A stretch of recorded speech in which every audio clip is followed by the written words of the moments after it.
care anunțase inițial că va miza pe toți jucătorii apți din punct de vedere fizic și să joace împotriva Stelei. Până la urmă s-a văzut nevoit să recurgă la oamenii care nu sunt sub contract cu gruparea din Ghencea. A început lui a trecut, trimite Nicușor Stanciu la colțul scurt, o primă mare ocazie pentru Steaua. Gabi Tamaș trimite peste. La sentimentele lui Gabi Tamaș nu m-am gândit mai devreme când vorbeam de Ciprian Marica și l-a jucat pentru Dinamo.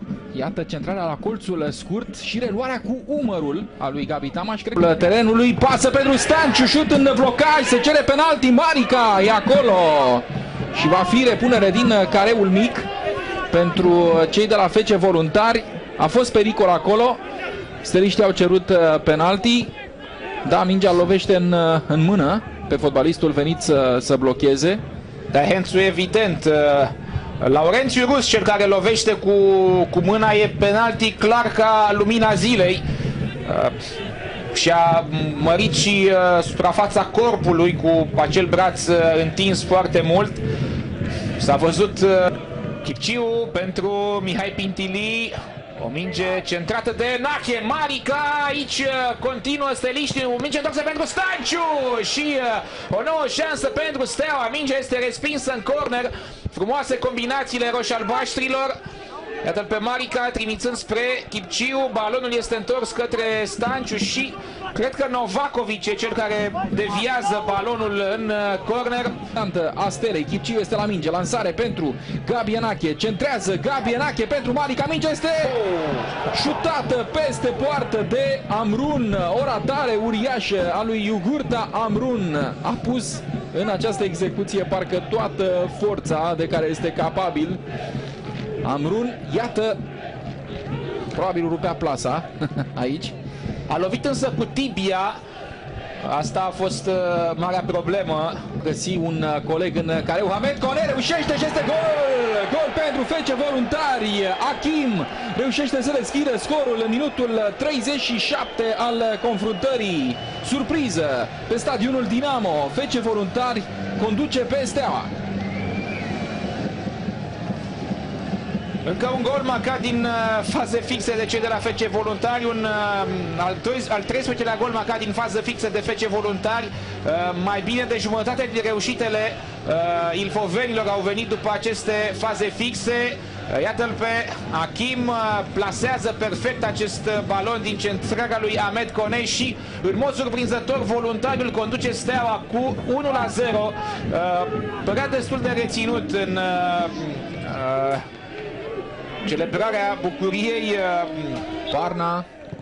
Barna deposedat de Adi Popa. Ce eroare a făcut fundașul stâng al gazdelor. Adi Popa intră acum în careu, continuă Adi Popa, să vedem șutul!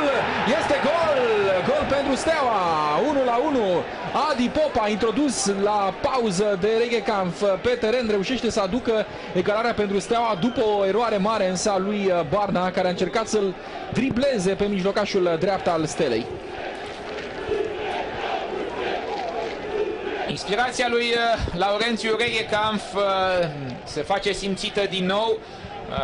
Iată-l pe Barna care greșește preluarea. Este deposedat de Adi Popa care intră cu suflu proaspăt. Iată, și așează mingea pe stângul și apoi îl execută pe Bornescu cu un șut la colțul lung. 1-1 din startul reprizei secunde și Steaua începe perfect această parte secundă. Trimite Stanciu în centrul careului, cer din nou lovitura de la 11 metri steliștii. Cătălin Popa le arată că a fost un balon respins cu pieptul. Marcate de Achim pentru gaz de minutul 37 și Adi Popa în minutul 49 pentru oaspeți. La două mingi jucate cu mâna de cei de la FC Voluntari. A fost primul la acel balon. Moche pentru Kone, care îl depășește pe Pintili. Kone continuă acolo, trece și Retama, scapă singur cu Florin Niță.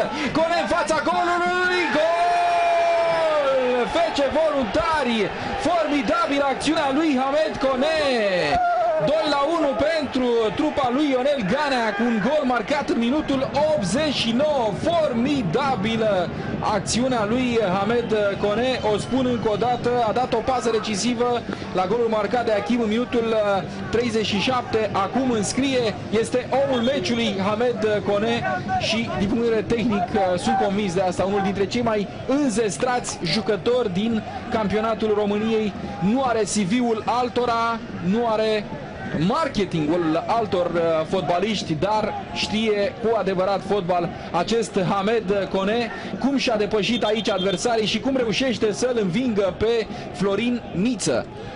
Câtă stăpânire de sine după această cursă memorabilă a lui Hamed Kone. Deși era presat de Toșca, a găsit finalizarea perfectă cu stângul, învingându-l pe Niță, chiar în ziua în care se împlinesc 35 de ani de la debutul lui Maradona în tricoul Boca Juniors.